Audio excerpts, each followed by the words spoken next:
Nggak mungkin bank syariah itu bisa jalan. Di seluruh dunia nggak ada yang jalan. Nggak ada yang berhasil. Kalau nggak jalan, saya jamin nggak jalan.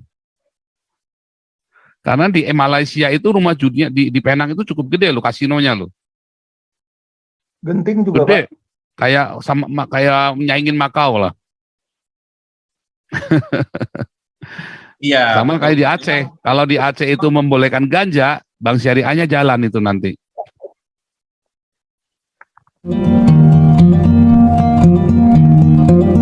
Mungkin Pak, aku pengikut Yesus mau bicara itu, Pak. Boleh, silakan. Jadi begini, kalau kita lihat di dunia ya Pak ya, success story daripada bank syariah ya di Malaysia. Malaysia yang paling sukses. Inggris nomor 2-nya. Inggris juga karena banyak imigran dari Pakistan ya, dari negara-negara Muslim yang kebetulan jadi warga negara di sana gitu. Tapi Malaysia paling sukses. Tetapi Malaysia kalau kita lihat kemampuan ininya juga kemampuan ekonominya itu, aku bisnisnya itu adalah orang-orang keturunan ini, keturunan Cina gitu, Yang keturunan Tionghoa, iya.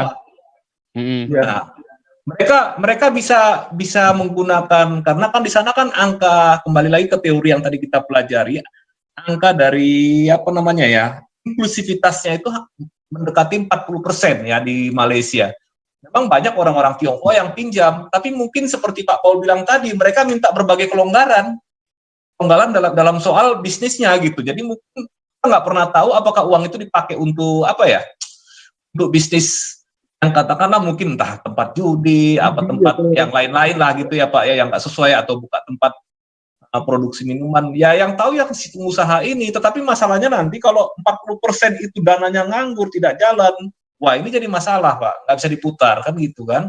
Itu di Malaysia. Nah yang terjadi di Saudi Arabia, di Mesir, dan di yang kita bahas pertemuan pertama, itu malah banyak dana nganggur, nggak berputar gitu.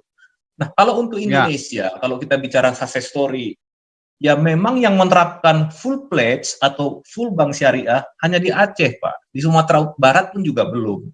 Ada beberapa usulan untuk seperti yang di Aceh itu diikuti oleh negara, untuk provinsi seperti Nusa Tenggara Barat, Sumatera Barat, dan Riau. Nah, apakah sudah berjalan? Saya belum ngikutin lagi perkembangan terakhirnya. Tapi memang rencana-rencana daerah yang berikutnya itu, apa Sulawesi Selatan, saya juga nggak tahu juga ya. Tapi ya kalau bicara success story ya, Indonesia success story-nya ya di Aceh, kalau soal penerapan bank syariah. Yang bisa menjadi sampel penelitian itu ya di Aceh. Belum ada daerah lain yang full menerapkan itu, Pak. Jadi kalau kita katakanlah mencari jurnal penelitiannya itu, misalkan dari daerah lain belum ada Pak, yang baru bisa ditemukan itu ya yang di Aceh ini. Saya kira itu Pak. Dan Malaysia jangan-jangan makanya syariahnya bisa tetap jalan bank syariahnya karena mereka bikin back to back sama rumah judi ini. Nggak mungkin bank syariah itu bisa jalan, di seluruh dunia nggak ada yang jalan, nggak ada yang berhasil. Ya kan kemarin penelitiannya Jack Frost ya kalau nggak salah ya, sama Timur Kuran, nggak ada yang jalan.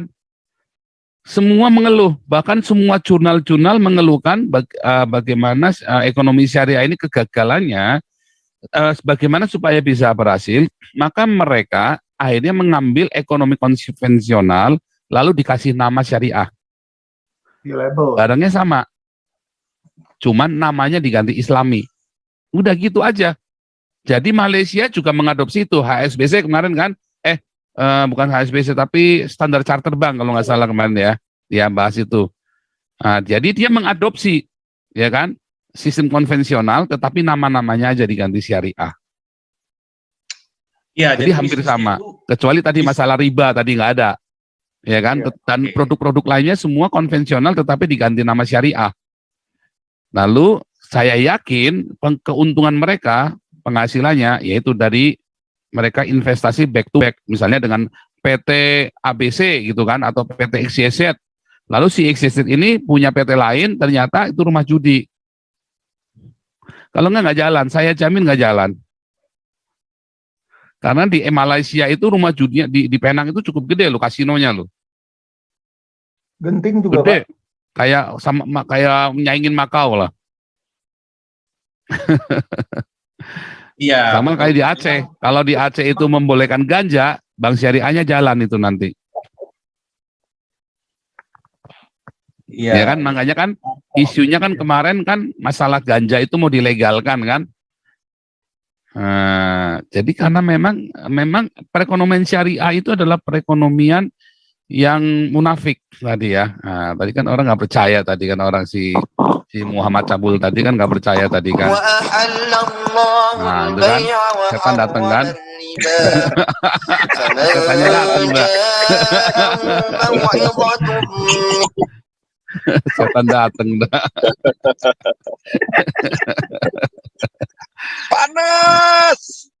Panas.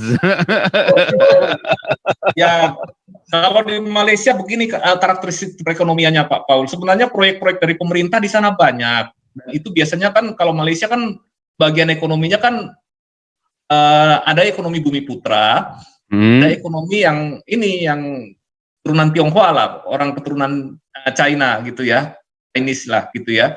Tapi yang paling lucu di sana Pak, waktu saya pernah ke sana ngomong sama teman-teman di sana yang usaha di sana, itu dikatakan begini, kamu dapat uang proyek dari mana? Ya itu pengusaha Bumi Putra itu jual lagi ke kita, disubkontrakan lagi Pak. Dari situlah mereka bisa hidup Pak. Kebanyakan program pemerintah itu di sana itu dikasih lagi ke orang Cina gitu Pak. Iya. Keturunan Cina. Kenapa? Kalau nggak jalan Pak. Nah ini kita coba dengarkan ini Pak Pute nih. Pak Pute masuk udah saya pin ke YouTube nih.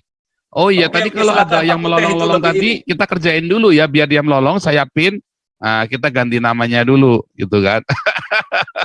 Buat lucu-lucu supaya ada hiburan kita, supaya jangan terlalu stres membahas ekonomi. Ini ada memang berat Pak topik ekonomi sih biasanya, lebih minat topik sejarah, tapi ya nggak apa-apa lah buat ini. Nggak apa-apa, kita harus bikin karena tetap nanti ada yang ini, ada ini berguna nih.